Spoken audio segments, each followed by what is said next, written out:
In this tutorial, I will show you how to make a mapping file for amplicon data inference using a spreadsheet software. These mapping files are required by pipelines like QIIME or MOTHUR or MetaAmp to analyze your 16x, 18x data. We'll be using a couple of samples obtained from Illumina MySeq, paired and reads. So the first step is we're going to launch whatever the spreadsheet software you use. For example, if you use Excel, just launch Excel. I will do this with LibreOffice, so just launch this application. And if you go to the MetaAmp help page, you will see that there is a mapping file example there. And this mapping file, the first heading, it starts with a hashtag and say sample name as a single word. Then second column is treatment. The next would be strand, read 1, and the final column is read 2. So now we have the headings of our mapping file. We're going to go whatever we have the raw data, and we will just copy the names of these files. So we have 4 files in here.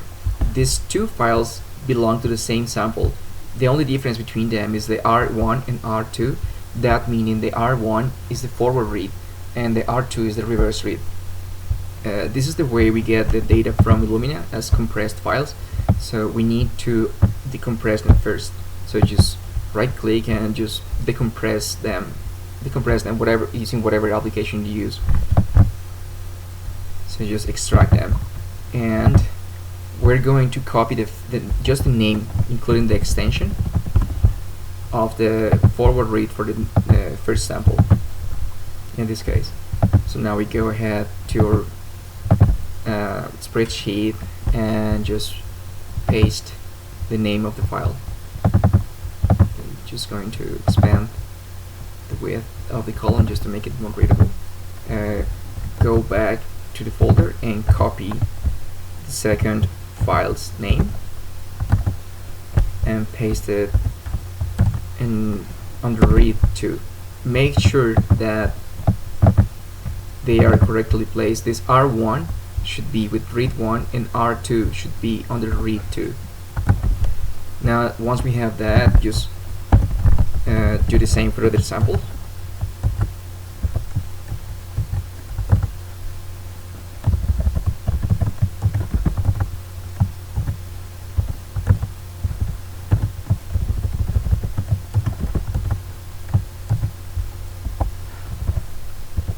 Now we're going to assign a name to each one of the samples. Assigning the sample names is a bit tricky. You gotta make sure that you don't have any special characters like asterisks, slashes, commas, or spaces. So for example, I'm going to just use alphanumeric characters and underscores or periods. So let's say I want to call this Oscar underscore 1. It's an example. And you can also do Oscar period 2. So these are basically the 4 types of characters you can use. You can use numbers, letters, underscores, and periods for naming your samples.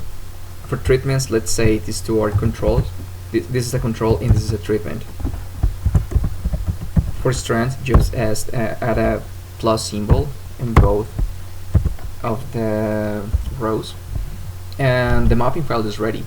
So the next step, and the most critical one in this, one of the most critical ones, is saving the file properly. If you're using Excel, go ahead and open File, then Save As, and in Save As, give a name to your file, and select, for the format, select tab delimited file or tab delimited. The extension should be period txt. I don't have that option for tab separated value under LibreOffice, so I need to do some transformation. So I'm just going to save as, I'm gonna call this mapping file Oscar, avoiding spaces. You can just name it whatever you want, just be consistent. I'm gonna put it on my desktop, and I will save this as a CSV file.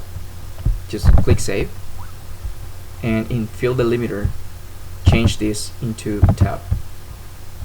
Then just press OK, and you should have your file ready. If you need this to be TXT, just go ahead and replace the CSV after the period for TXT. And that's it. We have our mapping file ready.